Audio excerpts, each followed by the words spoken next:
Bienvenidos y bienvenidas a una producción del Colegio de Periodistas y Profesionales en Comunicación junto con Votos AR, este proyecto ciudadano que les ha llevado a ustedes por más de 10 años todo el camino, la hoja de ruta del voto informativo sobre todo. Hoy vamos de perspectivas a conversar con don Eliezer Feinsack Mintz. Don Eli, ¿cómo está? Muy bien, Marlon, ¿cómo va todo?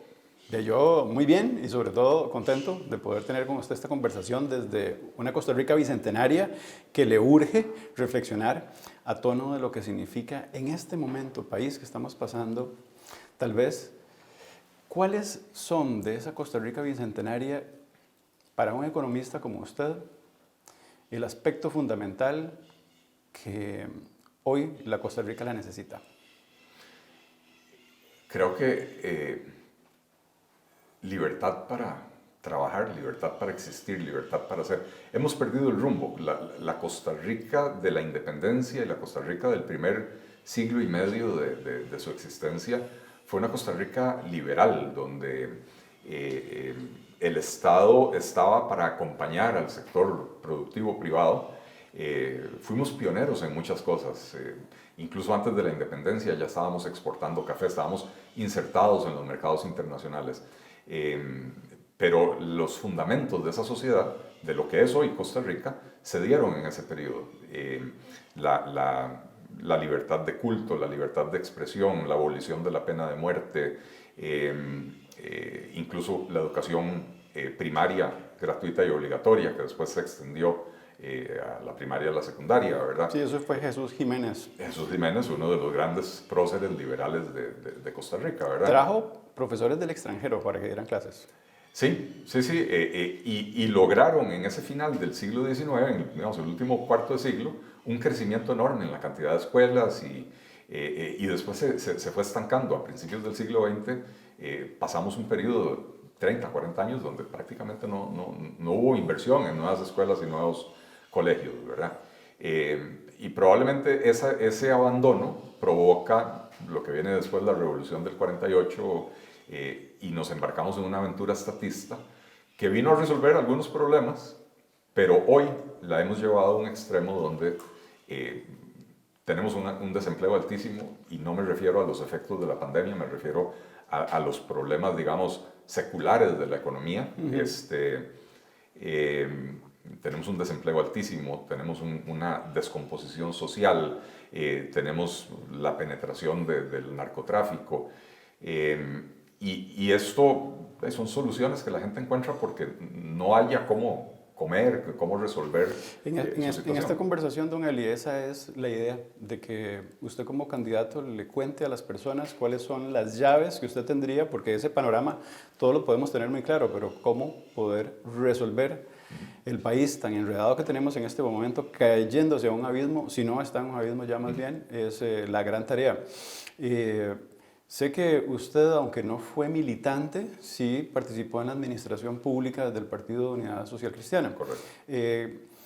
¿Por qué la creación de un partido, si encontramos un panorama donde existen muchos partidos liberales, donde tal vez don Eli pudo haber estado retratado o acompañando procesos? Bueno, en el momento en que se fundó el Partido Liberal Progresista hace poco más de 4 años, únicamente existía el movimiento libertario, que para mí era un partido que iba en decadencia, que había cometido algunos ilícitos. Todavía en ese momento no había recibido la condena, pero era evidente que eso era lo que iba a suceder. Y no había ningún partido en el que uno se sintiera representado. Incluso el mismo movimiento libertario es un partido al que yo nunca pertenecí, en el que nunca milité.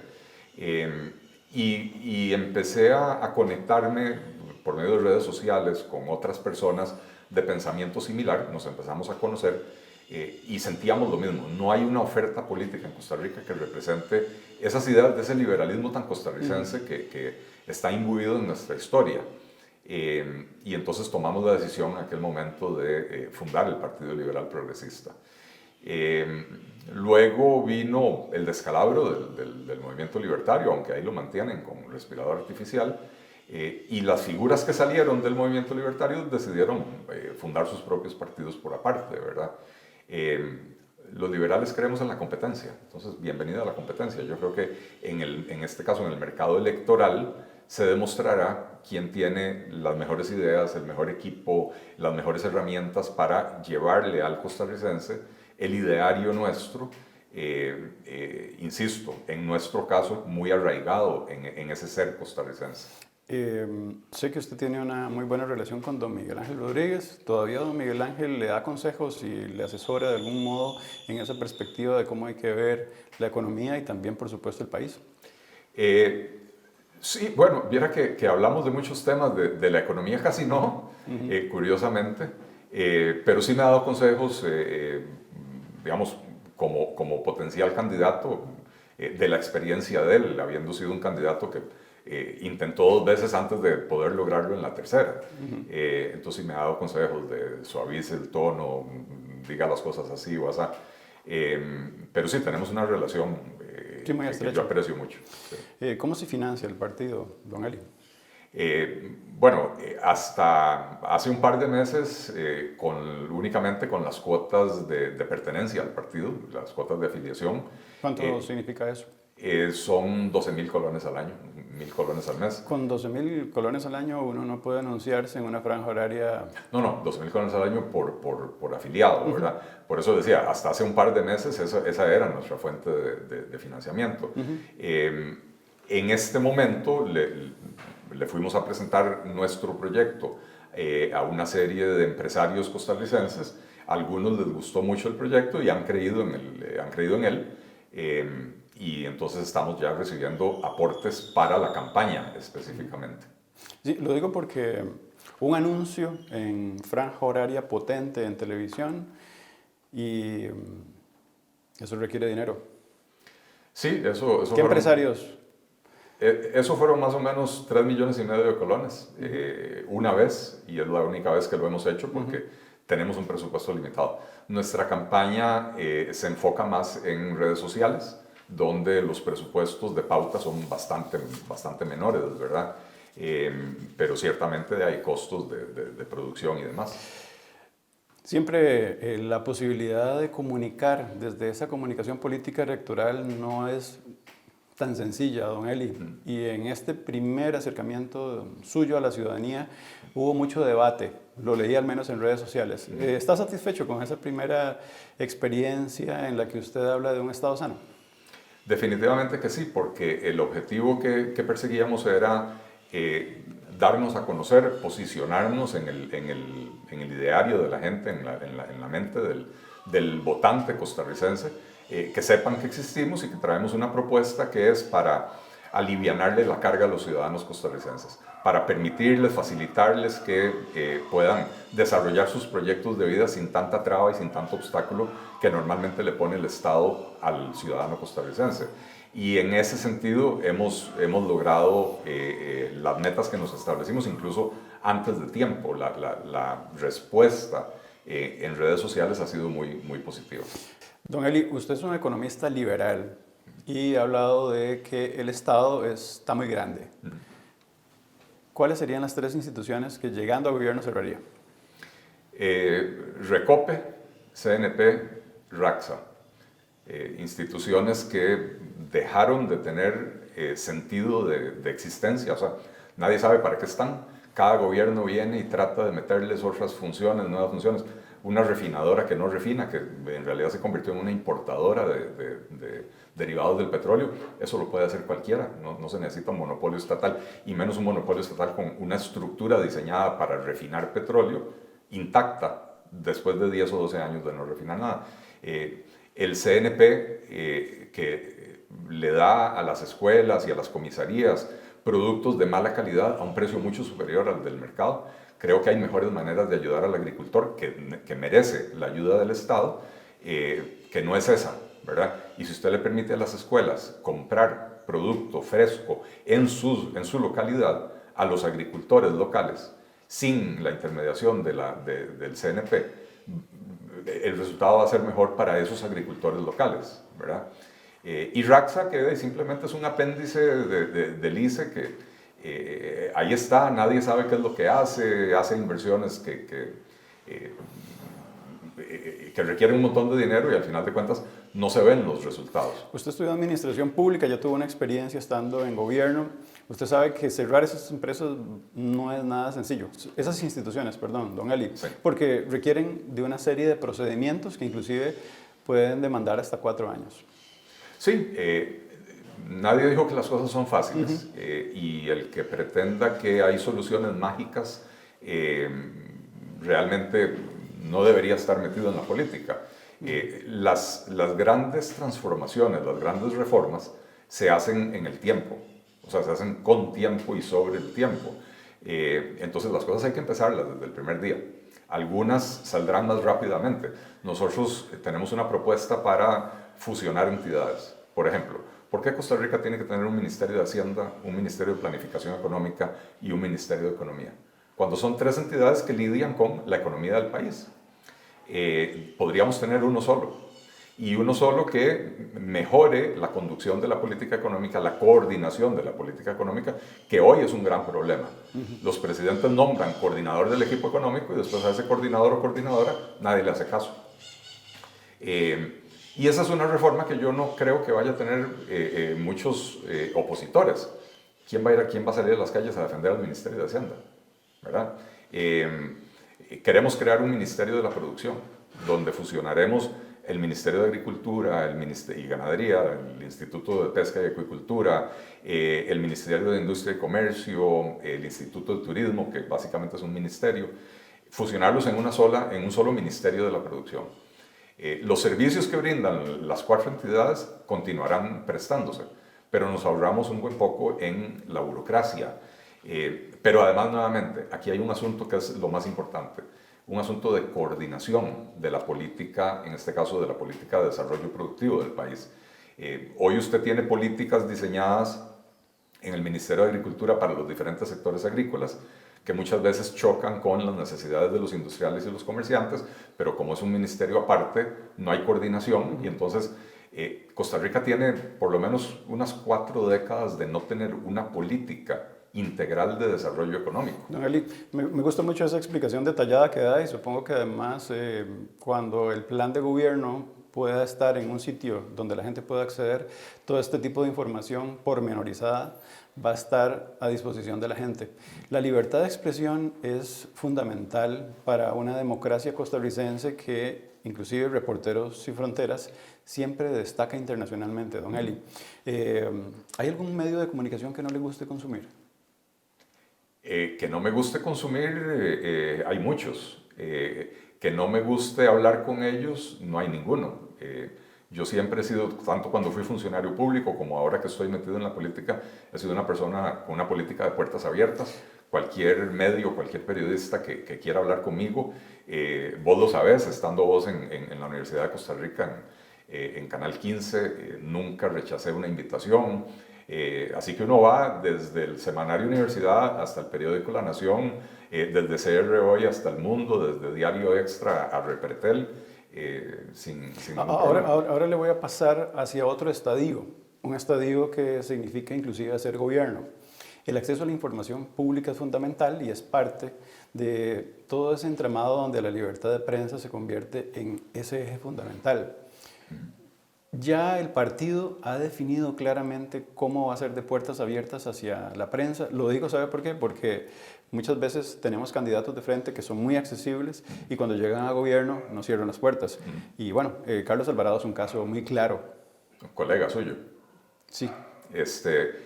Nuestra política, para empezar por nuestra formación liberal, es de respeto absoluto a la libertad de expresión.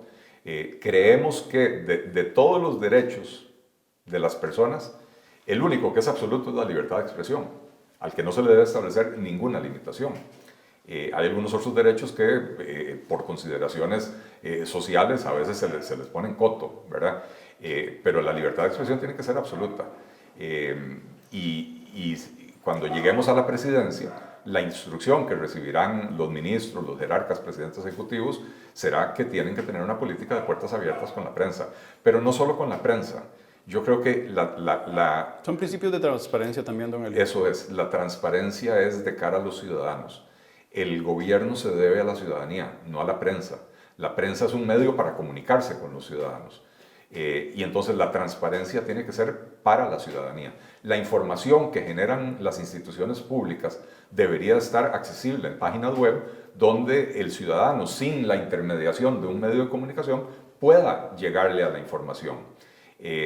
Algunos ciudadanos escogerán informarse por medio de los medios de comunicación, otros decidirán, yo no quiero que me den una línea editorial, yo voy a ir a buscar la información mía, o la información por mi cuenta, perdón, pero la transparencia es un principio fundamental. ¿Hay algún candidato o candidata hacia la presidencia de la República que ya nos ofrece el ecosistema electoral que don Eli Feinsack definitivamente crea o considere que sea peligroso? No me corresponde a mí hacer esa evaluación de mis rivales o de mis adversarios políticos. Creo que esa escogencia le toca hacerle al ciudadano. ¿Ve alguna cercanía ideológica con alguno de los partidos? Lo digo porque es posible que se dé una segunda ronda y de repente va a ser necesaria una cercanía con otros partidos políticos. Cruzaremos ese puente cuando lleguemos a él. Cuando estemos nosotros en la segunda ronda, buscaremos a los partidos con los que tenemos alguna cercanía o alguna identidad ideológica para que nos apoyen. Pero usted sabe, Marlon, que yo pasé más de 1 año y medio tratando de construir una coalición a la que invitamos a por lo menos 7 o 8 fuerzas políticas de líneas de pensamiento similar, no idénticas, pero más o menos dentro del mismo rango, el mismo espectro ideológico. No fue posible, y básicamente no fue posible por egos personales y consideraciones de esa naturaleza. Pero ese talante de querer construir coaliciones, que yo creo que es esencial y fundamental para preservar la democracia costarricense, continúa presente en mí y cuando sea necesario lo volveremos a hacer. Yo lo tenía un poquito más adelante esa pregunta, aprovecho para destacarlo ahora. Hay gente que consideró que ese progresista liberal Eli se convertía en un Eli más conservador. ¿Son esas actitudes que usted ahora acaba de haber destacado como actitudes egocentristas que le hicieron separarse porque ese progresismo suyo definitivamente no lo ve compatible con una derecha conservadora? No hubo ninguna diferencia ideológica significativa que provocara esa ruptura. Fueron otros factores externos digamos, al esfuerzo de la coalición lo que terminó por romperla. Cuando uno se sienta a conversar con una persona y encuentra que tiene una coincidencia en el 95% de los temas, y uno dice, bueno, este país se lo está llevando la trampa. Si yo no soy capaz de juntarme con esa persona con la que tengo tanta coincidencia, porque tengo un 5% o un 10% de discrepancias, el país nunca va a avanzar.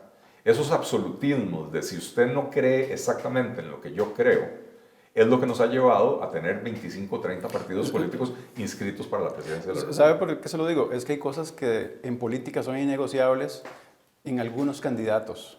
Y uno podría ver a un Mario Redondo tan conservador que no podría acercarse ideológicamente en esa visión que de repente le ha caracterizado a usted desde que fundó el partido. De eso se trata construir una coalición, de encontrar los puntos de acuerdo y ponerse de acuerdo en que vamos a llegar al gobierno a gobernar sobre esos puntos de acuerdo. Don Eli, voy a dar un salto porque creo que la explicación es clarísima y es muy buena. El bono demográfico me preocupa y quien gobierne va a tener que lidiar con las pensiones. Yo estoy seguro que yo no voy a ver la pensión. ¿Cuál es la llave de un economista como usted para poder provocar que esto mejore en los próximos 4 años, 8 años y que tengamos un 2050 en que las pensiones no se vean degradadas al ridículo?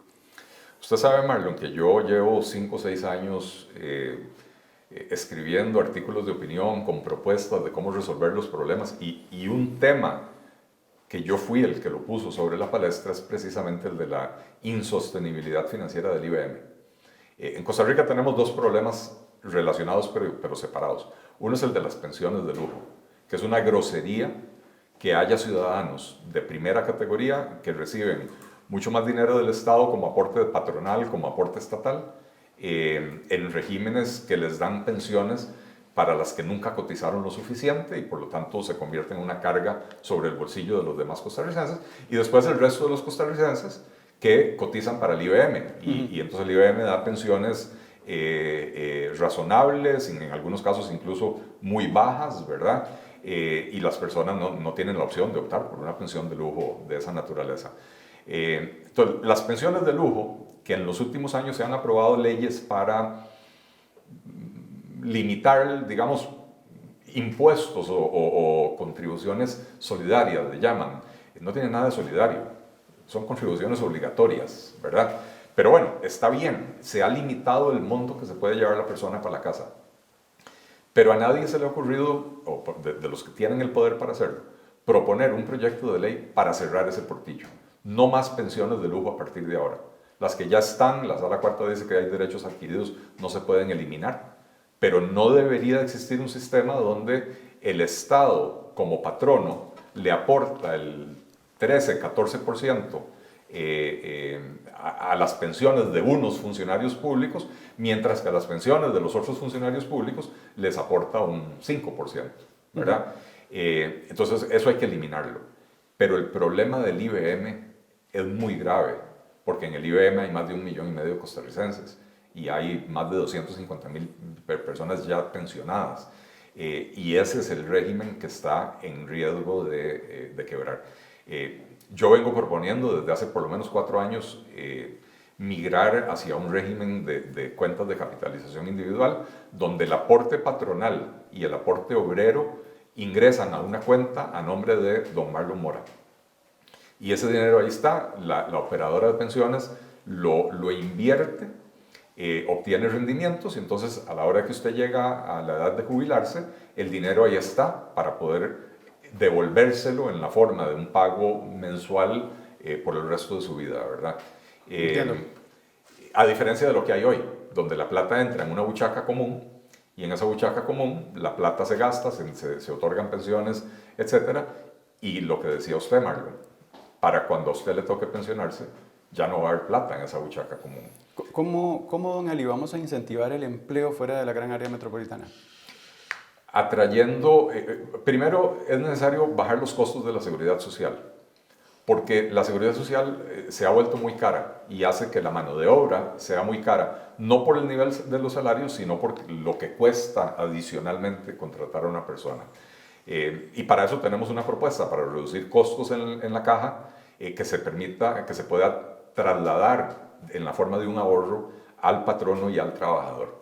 Al bajar estos costos vamos a estar en condiciones de atraer empresas que hoy no vienen a Costa Rica porque para el tipo de procesos que hacen, por ejemplo, procesos industriales, la mano de obra costarricense ya es demasiado cara. Sin convertirlos en una maquila. Sí, en este momento, con la gravedad del problema de desempleo que hay en Costa Rica, yo no tengo ningún problema en volver a traer maquila al país.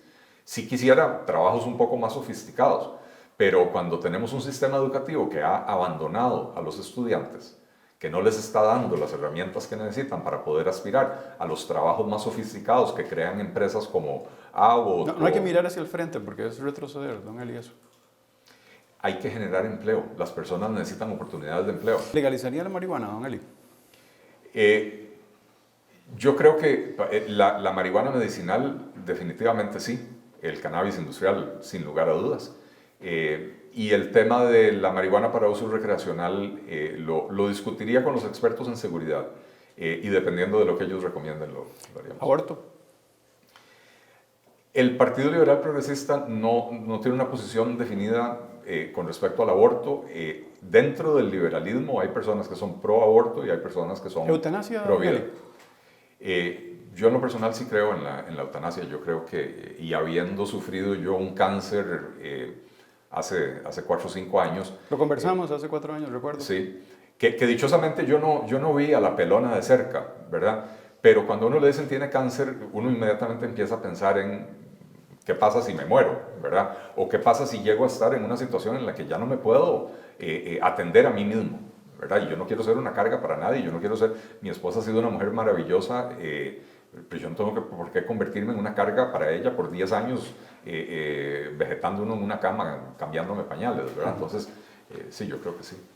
Muchas gracias por esta conversación tan abierta, don Eli. El placer es mío, Marlon, como siempre. Bienvenido a mi casa, que es su casa. Bueno, hemos hecho un trabajo de lidiario en el marco del Bicentenario con don Eli Feinsack-Mintz. A propósito de perspectivas, este trabajo del Colegio de Periodistas y Profesionales en Comunicación. Hasta luego.